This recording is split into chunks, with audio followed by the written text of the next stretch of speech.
Zachová si Bratislava svoje kultúrne dedičstvo aj vo forme industriálnych pamiatok, alebo o ne príde? To je téma dnešnej besedy o 5:00. Hovoriť budeme o kauze Kablo, ale pokúsime sa zmapovať aj osud ďalších technických či priemyselných objektov na území hlavného mesta. Vítajte pri dnešnej téme. Dnes budem hovoriť s pánom Štefanom Šlachtom, ktorý je hlavným architektom hlavného mesta. Dobrý Príjemný deň. podvečer. S pánom Andrejom Petrekom, ktorý je starostom mestskej časti Staré mesto. A s pánom Makovickým, ktorý je zástupcom developera, investora HB Reavis. Príjemný podvečer, páni. Začala by som, ako som avizovala, témou Kablo. Téma Kablo bola v médiách už výrazne pretraktovaná. My dnes sa k tejto téme vrátime. Kde je teda pravda? Bola časť objektu Kablo zbúraná protizákonne, ako to mnohé médiá avizovali, alebo nie? Poprosím teda najskôr pána Šlachtu. Tak ja samozrejme tento problém poznám tiež len z médií, pretože predtým tento problém sa neprejednával na meste. My sme prejednávali štúdiu, ktorú pripravuje HB Reavis na celý tento priestor tzv. Twin City.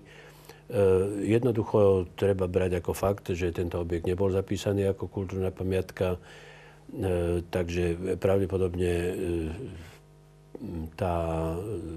to búranie, myslím si, že bolo oprávnené, ale na druhej strane zase búranie takéhoto objektu v nedeľu nesvedčí o tom, že všetko bolo v poriadku. Pán Petrek, predsa len mestská časť, respektíve príslušný stavebný úrad sa cíti byť obídený? Tak my sme presvedčení, že ten posledný objekt je lanárne, takisto predtým kotolňa a komín, nakoľko boli zbúrané bez vydania asanačného rozhodnutia, tak podľa nášho vnímania boli zbúrané v rozpore so zákonom a tieto skutočnosti si budeme s investorom zrejme navzájom dokazovať v rámci priestupkového konania. Investor však tvrdí, že objekt bol nebezpečný a v tejto chvíli mu ale súčasný stavebný zákon tú sanáciu umožňuje.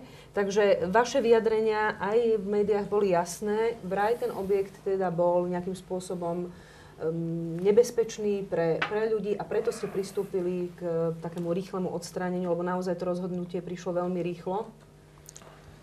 Áno, už po prevzatí staveniska sme si zmonitorovali všetky tie budovy.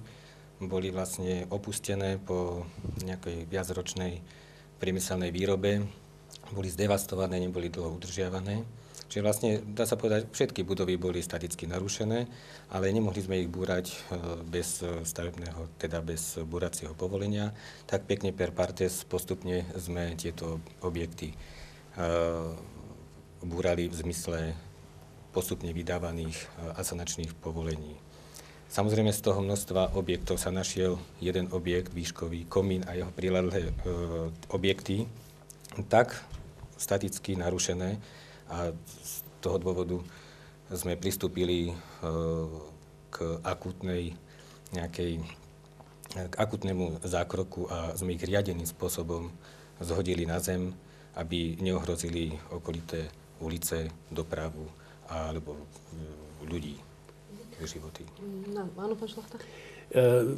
Nedám, ja by som sa k tomu nevyjadril, pretože ja si myslím, že zbúranie toho halového objektu a tvrdenie, že bol staticky narušený, to mi pripadá taká detská výhovorka trošku, pretože samozrejme ten objekt bol v takom stave, ako bol, ale prirodzene nie je dneska najmenším technickým problémom takýto objekt do poriadku. Ono sa to často robilo aj tak, že tomu zlému stavu technickému sa napomáhalo koľko rázy. Také príklady poznáme viaceré z mesta, keď sa to takto riešilo. To bola otázka jednoducho skôr toho, či ten investor chcel alebo nechcel to zachovať. Vyhováranie sa na zlý technický stav je naozaj len výhovorka. Ja sa opýtam, prepáčte, pretože naozaj ašpirovali práve títo stavby, o ktorých aj pán Šlachta, aj pán Petrek hovorili. Nakoniec aj vy ste to pripustili. Oni ašpirovali na zápis medzi historické pamiatky. Nedalo sa, ten stav bol naozaj podľa tých dokumentov, ktoré ste mali v ruke, tak akútny, že trebalo sa naozaj navždy rozlúčiť s týmito objektami, ktoré už Bratislavčanov v podstate nikto nevráti. Áno, tieto objekty chátrali, boli v dynamickej deformácii, padali. Áno, máme celú tú dynamiku tých deformácií zmapovanú, zameranú, statici sa k tomu vyjadrili a sami doporučili, treba okamžite tieto objekty asanovať. K tej pripomienke pána profesora by som povedal to, že my nie sme povinní svoju stavbu na svojom pozemku zachovávať, keďže není užívaná. Ano? Není užívaná a riešiť bezpečnosť okolitých majetkov a životov a zdravie ľudí nie je problém asanovať v zmysle zákona, paragraf 127a nám k tomu dovoluje. Takže ako vnímate vlastne ten fakt, ktorý už som naznačila, že Bratislavčania definitívne o tieto objekty prišli, pretože tie už vrátiť sa nedajú? Práve preto hovorím, že baviť sa o tom technickom stave samozrejme sa môžeme, ale ja si myslím, že tu sa treba baviť predovšetkým o kultúrnych hodnotách, ktoré tieto objekty predstavovali, o géniu Lóci, ktoré tieto objekty do tohto priestoru vnášali. A to sú hodnoty, ktoré samozrejme sa veľmi ťažko vyjadrujú v peniazoch. Samozrejme legislatíva na ne do určitej miery pamätá, ale nepamätá tak možno, ako by mala. Takže ja si myslím, že predovšetkým o tomto treba hovoriť. V tej legislatíve sa určite aj v závere dnešnej diskusie dostaneme, pretože budeme hovoriť o možných východiskách a nedostatkoch riešenia daného problému. Teraz však zostaňme teda ešte pri kable. Nemáme tu dnes zástupcov pamiatkového úradu, čo je veľká škoda, ale predsa len skúsme špekulovať, prečo vlastne došlo a nastalo až to najhoršie podľa niektorých ľudí, podľa investora nie, podľa mnohých odborníkov áno. Prečo k tomu došlo? Bola to liknavosť príslušných inštitúcií, alebo sa neskoro zobudili odborníci, ktorí mohli v tejto veci konať? Ja by som len ešte reagoval na to, čo povedal pán Makovický. Ja som presvedčený, že aj keď je objekt nevyužívaný a stojí na pozemku vlastníka, ktorý sa rozhodne ten objekt odstrániť, to samo o sebe nestačí, len ten vlastnícky vzťah k tomu objektu a skutočne, že je nevyužívaný. Nechcem odbiehať ďaleko, ale v Devíne nám roky chátra nádherná renesančná kúria vedľa kostola, ktorá dlhé roky patrila ministerstvu kultúry a chátrala. Bola nevyužívaná. Patrila Úľovu. Úľovu ju nevyužíval. Boli tam opakované snahy a je to vyhlásená národná kultúrna pamiatka. O jej vyňatie zo zoznamu nestalo sa, tak ministerstvo ten objekt predalo súkromnému vlastníkovi a ten ho teraz vlastne likviduje. Takže tam je niekoľko aspektov, ktoré by mali byť dodržané predtým, než sa objekt odstráni. Ale zase treba priznať, že tieto objekty v areáli továrne, bývalej továrne Kablo, všetky okrem toho komína, kotolne a tejto lanárne, boli asanované na základe právoplatne vydaného rozhodnutia o odstránení stavby, ktorú vydal náš stavebný úrad na základe stanoviska pamiatkového úradu a ani jeden z týchto objektov nebol kultúrna pamiatka. Všetky boli zbúrané legálne na základe právoplatných rozhodnutí až na tieto posledné objekty. Rozprávať o statike komína skutočne nie som kompetentný. Ide o to, že aj na takúto stavbu, aj v prípade, že ohrozuje, dajme tomu, životy ľudí, nestalo sa tak zo dňa na deň, tak bolo možné podľa mňa postupovať v zmysle pravidiel stanoveným stavebným zákonom a pravdepodobne by bol ten komín odstránený aj so súhlasom stavebného úradu. Trošku iná situácia je z môjho pohľadu, čo sa týka objektu lanárni, lebo táto výrobná hala nebola kultúrna pamiatka, nebolo začaté konanie o vyhlásení tohto objektu za kultúrnu pamiatku, ale tam tá statika alebo ohrozenie života ľudí, tá akútnosť jej odstránenia podľa mňa nebola tak vysoká ako pri tom vysokom komíne, ktorý pri nekontrolovanej deštrukcii mohol skutočne narobiť veľkú škodu.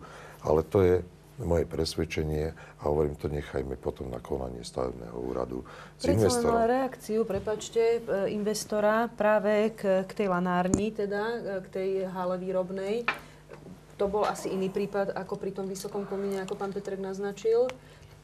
Takto celá tá stavba, to bola jedna stavba, staticky spriahnutá, kde bola kotolňa, k tomu bola pristávaná tá hala a z kotolne trčal komín. Ano.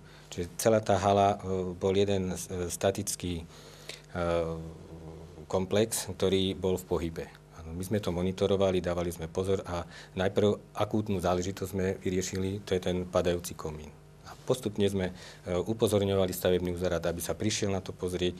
Upozorňovali sme pamiatkárov, nikto nechodil, neurobili si ani osobnú ohliadku. My sme museli konať vtedy, kedy to naozaj už hrozilo, že to spadne. Pán profesor povie, že v nedeľu. Len katastrofy si dni v týždni nevyberajú. Ano. Naozaj sa tá situácia zo dňa na deň tak rapidne zmenila? No, to sa už zmenilo zo štvrtok, piatok, sobota, nedeľa. Už nám to vykazovalo nejaké vychýlky, tak v sobotu ráno, teda štvrtok, piatok a v sobotu ráno som dal pokyn na asanáciu. Už som ho dával pokyn v týždni, len nechcela mi nastúpiť firma už večer vo štvrtok, až v piatok nastúpila. Ja sa, prepáčte, opýtam, objavili sa aj špekulácie, tak ako aj pán Šlachta naznačoval, nie konkrétne vo vašom prípade, ale že tá statika tých objektov sa dá svojím spôsobom zo strany investora zámerne ovplyvniť. V tomto prípade vašom sa to v určitom periodiku tiež objavilo, že búraním iných objektov ste mohli v podstate tú statiku porušiť. Čiže aj takto sa dala porušiť statika a ovplyvniť teda ten beh ďalších vecí. Ja si myslím, že ani nie, lebo my keď sme búrali tie objekty, to bolo takým šetrným spôsobom, odstrelmi alebo iným spôsobom a keď trebárs tam bol odstrel komína alebo odstrel tej haly, ľudia stali neďaleko, videli, že to iba lokálne vybuchlo a spadlo na zem. Áno, to sú odborníci, špecialisti na takéto práce. To by sme nemohli potom búrať takýmto spôsobom ani iné stavby na iných miestach v našej republike. Sú to špeciálne vypočítané odstrely, odborne posúdené aj Banským úradom a tam deštrukcie vedľajších objektov sú vylúčené. Nebolo by dobre možno pri takýchto objektoch robiť také krížové, by som povedala, šetrenie stavu tých objektov, čo sa týka statiky, aby to nebola len jedna firma alebo len jeden odborník, ale aby sa to naozaj nejakým spôsobom, naozaj pri takýchto obrovských investíciách, do ktorých idete, aby sa to nejakým spôsobom odkontrolovalo? My sme si tieto veci pripravili a hlavne kvôli poisťovni sme si dali urobiť monitoring všetkých okolitých objektov, ktoré neboli už naše, ale sú trebárs užívané na druhej strane ulice. Ale nemali sme dôvod si robiť monitoring, nákladný monitoring našich stavieb, keďže sme požiadali o všetky objekty na asanáciu a jednoducho na ten objekt, ktorý sme zbúrali ako posledný podľa paragrafu 127a, sme čakali 3 mesiace a upozorňovali sme, je tu akútny stav, príďte sa pozrieť, treba to vybaviť. Pani redaktorka, ale k tomu len jednu vetu. Štúdia na tento priestor Twin City od začiatku bola robená tak, že sa tam so žiadnym z týchto starých objektov nepočítalo, takže proste jednoducho ten zámer tu bol tie staré objekty zlikvidovať. Ale vrátil by som sa k tej otázke, ktorú ste položila, že prečo. Pamiatkári? Myslím si, že ten problém pamiatok industriálnych je u nás svojím spôsobom akýsi nový. Proste pán starosta hovoril, že už v 84. sa spracovával nejaký súpis týchto industriálnych pamiatok. My sme sa zaoberali s určitými technickými pamiatkami v minulosti, tajchy v Banskej Štiavnici a podobné veci, ale jednoducho u nás ten proces prebiehal tak, že tie mnohé priemyselné objekty sa vyprázdnili, teda prestali fungovať z jedného dňa na druhý a na ten tretí deň už prišli developeri, ktorí tam chcú stavať. U nás nebola tá medzera určitá medzi tým objektom, teda keď skončil tú svoju životnosť a potom tak, jak mnoho razy v zahraničí. No na druhej strane zase si myslím, že tie príklady, ktoré zo zahraničia poznáme, nás už mohli upozorniť na to, že toto sú objekty, ktoré majú svoju hodnotu, majú svoju kultúrnu hodnotu, dajú sa fantasticky využiť. Ja som, myslím, už spomínal, raz je Unitobler, univerzita, ktorá je umiestnená vo Švajčiarsku, bývalej čokoládovej fabrike. Neuveriteľne krásnym spôsobom urobený komplex univerzity, kde možno 70% objektov je pôvodných, starých a 30% je dostavené. Ale takých príkladov je vo svete strašne veľa. Ja si myslím, že celá táto kauza, aj to, že tieto médiá venujú takú pozornosť tomuto problému konkrétnemu, je veľmi dobrá na to, aby naozaj v budúcnosti takýmto veciam nedochádzalo, aby sa ľudia, teda kompetentní ľudia, začali s týmito problémami zaoberať a začali ich riešiť. Pretože je to pamäť, by som povedal, ktorú by sme si rozhodne mali zachovať. Myslím si, že Banská Bystrica a cementáreň, neviem, či je zapísaná, ale jednoducho ju nebúrali a začali ju využívať alebo postupne premieňať na Centrum alternatívnej kultúry. Bez toho, či je zapísaná, alebo nie je zapísaná, alebo si uvedomili asi, že tie hodnoty tam sú. Predsa len ja sa vrátim ešte k tej otázke na stranu pamiatkárov. Viem, že nemôžete za nich hovoriť, ale minimálne nám viete vysvetliť ten mechanizmus, ako to funguje.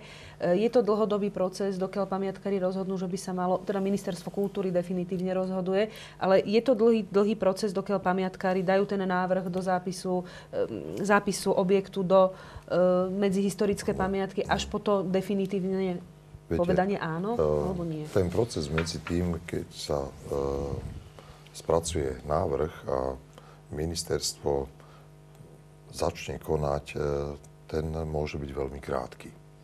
Ministerstvo, ako náhle oznámi, že zahájilo konanie vo veci vyhlásenia objektu za kultúrnu pamiatku, od tej chvíle sa musí vlastník správať k tomuto objektu, ako keby bol kultúrna pamiatka, až kým ministerstvo, dajme tomu, definitívne nerozhodne, že ho nevyhlási za kultúrnu pamiatku. Keď ho vyhlási, tak už vlastne tú ochranu požíva od dňa, odkedy oficiálne začne náš ústredný pamiatkový orgán, teda ministerstvo, konanie vo veci vyhlásenia nehnuteľnosti objektu stavby za kultúrnu pamiatku. V tomto prípade sa tak nestalo. To je práve tá vec, že tie historické objekty, keď dneska sa rozprávame o technických pamiatkách, alebo teda o bývalých objektoch, ktoré slúžili na výrobu alebo majú nejaké spojenie s technikou, keď tieto objekty, ten kompetentný orgán, ktorý v našej spoločnosti je, a to je pamiatkový úrad a následne teda Ministerstvo kultúry, nebude deklarovať, že sú predmetom ochrany, tak investor bude kupovať pozemky, bude kupovať objekty v domnení, že nekupuje objekty, ktoré by nemohol v budúcnosti odstrániť z titulu, že vykazujú nejaké kultúrno-spoločenské hodnoty. A v tomto ja vidím velikánsky problém.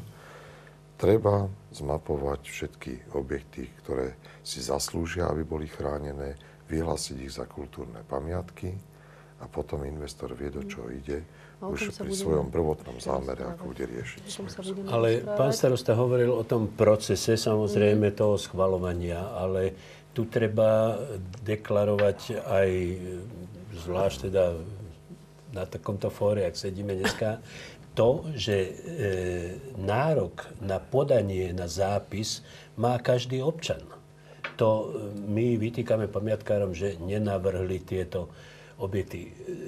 Tie objekty za pamiatky nemusia navrhovať len pamiatkári. Ten podnet môže prísť zo strany kohokoľvek, čiže si myslím, že verejnosť je potrebné informovať, a aby si uvedomila, že na ten podnet môže dať ktokoľvek z nás. A má to takú istú váhu, ako keď to robí príslušný orgán? Je to tak, že podnet môže dať kdokoľvek, hociaká fyzická právnická osoba. Návrh na základe podnetu spracováva už pamiatkový úrad a vyhlásenie veci za kultúrnu pamiatku je už zase v kompetencii Ministerstva kultúry. A páni, prečo si myslíte, že v tomto prípade ten proces, ako ste, pán Petrek, naznačili, môže to ísť, ak je vôľa, veľmi rýchlo? V tomto prípade sa nekonalo veľmi rýchlo. Prečo si myslíte, že to teda dopadlo tak, ako to dopadlo?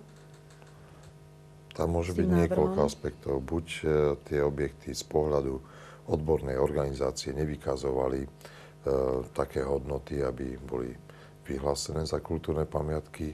Čo je ale v rozpore s väčšinovým názorom odborníkov, ktoré sa teda aspoň médiami dostali k nám? Viete, toto ja nechcem posudzovať. Samozrejme. Tu už by bolo treba mať teda človeka organizácie, z toho ktorá úradu posúdi, ja neviem, mieru prestávanosti, zachovanosti a tak ďalej. V minulosti veľkou prekážkou bol názor vlastníka. Keď v 80.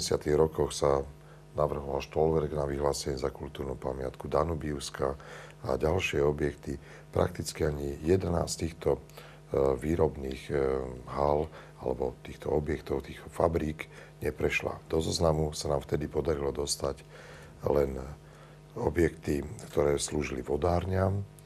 To bola vodáreň na Sihoti, na Mudroňovej. Ďalšie objekty, bývalá stanica párnej železnice a tie dva sklady za ňou, ktoré sú spolu s kolajskom ako areál. Podarilo sa zachrániť prvú stanicu Konskej železnice, ktorá bola naozaj vtedy v dezolátnom stave. Dneska ju má v znaku Nové mesto, Bratislava. A podarilo sa pár ďalších objektov. Ale a o tých konkrétne budeme tiež hovoriť. Tie ani v tom čase neboli akceptované, neboli vyhlásené. V 95. Mestský ústav urobil druhý pokus. Ako ten skončil, vám neviem povedať. To bol práve rok, keď som odchádzal z Mestského ústavu na mestskú časť Staré mesto. Viem, že sa zachoval list, ktorým som vyzýval riaditeľa káblov, aby umožnil našej pracovníčke prístup do týchto objektov s cieľom zdokumentovania pre potreby navrhnutia týchto objektov za kultúrne pamiatky. Ale to bolo v 95. roku. Čo sa dialo od 95. tých ďalších 10 rokov, to som už nesledoval a neviem vám teda povedať, ale si myslím, že táto vyhľadávacia činnosť a navrhovať tie objekty za kultúrne pamiatky by mala byť permanentná. Tá nikdy nekončí. A verejnosť by sa mala na nej podieľať. Dobre, toto je téma aj pre druhý blok dnešnej besedy o 5. Ukončíme teda kauzu Kablo, ako sme si ju dnes pracovne nazvali.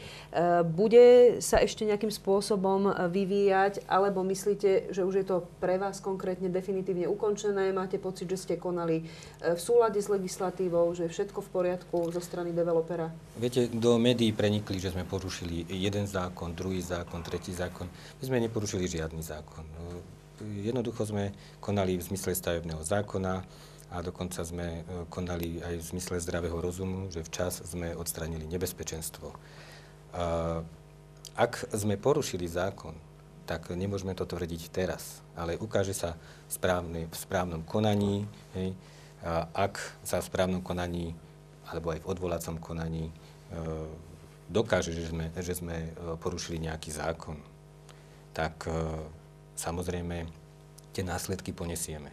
Ale pokyn na tieto práce som dával ja, ako projektový manažér a na celej tej stavbe zodpovedne konám v súlade so zákonom. Vždy. To je váš názor. Tento názor asi nezastáva samospráva Starého mesta, príslušný stavebný úrad, lebo to stavebné konanie asi má dôvod, prečo sa s ním začne. My sme zase presvedčení, že došlo k porušeniu zákona a preto ideme do tohto konania. Ale tak, ako povedal pán inžinier Makovický, to bude práve vecou dokazovania si v rámci toho priestupkového konania, či a aké predpisy boli porušené. Ide o dlhodobý proces, ktorý bude sa ťahať dlho, alebo končí sa vydaním nášho Bratislavčania rozhodnutia. Voči tomuto nášmu rozhodnutiu investor sa ešte môže odvolať na krajský úrad a tam by to malo skončiť. Čiže zhruba kedy by sme mohli vedieť? Viete, niektoré kauzy sa ťahajú dosť dlho. Nadstavba o poschodie viacej vedľa Kernovho domu na Vieslavom námestí. Tam tento priestupok stále nie je ukončený. Dvakrát nám to z krajského úradu vrátili nazad, nesúhlasili s výškou pokuty, ktoré sme udelili. Takže ťažko je odhadnúť, aký to bude mať časový priebeh. Samozrejme. Pán Šlachta? Ale ten čas nie je dôležitý. No, dôležité je to, že samozrejme to môže skončiť v prospech Starého Mesta pokutou, ale tie haly tam už nikto nevráti. To je podstatné, si myslím. Preto je treba proste o tomto probléme neustále hovoriť a zdôrazňovať proste význam týchto vecí, lebo na Slovensku je týchto industriálnych pamiatok naozaj ešte dosť veľa a tá bezohľadnosť určitá voči týmto pamiatkám samozrejme existuje. Je to aj o kultúre spoločnosti ako takej, pretože skutočne ten význam tých pamiatok si musia uvedomať nielen pamiatkári. To si musí uvedomovať spoločnosť ako taká. Preto som aj hovoril o tom, že ten podnet na ten zápis môže dať ktokoľvek. Ja teraz použijem vaše slova, pán Šlachta. To kablo, to už Bratislavčanom nikto nevráti. Je však mnoho objektov, industriálnych objektov, ktoré ešte pre Bratislavčanov príslušné inštitúcie môžu zachrániť a práve o nich sa budeme rozprávať v druhej časti dnešnej besedy o 5:00. Sledujte nás aj ďalej.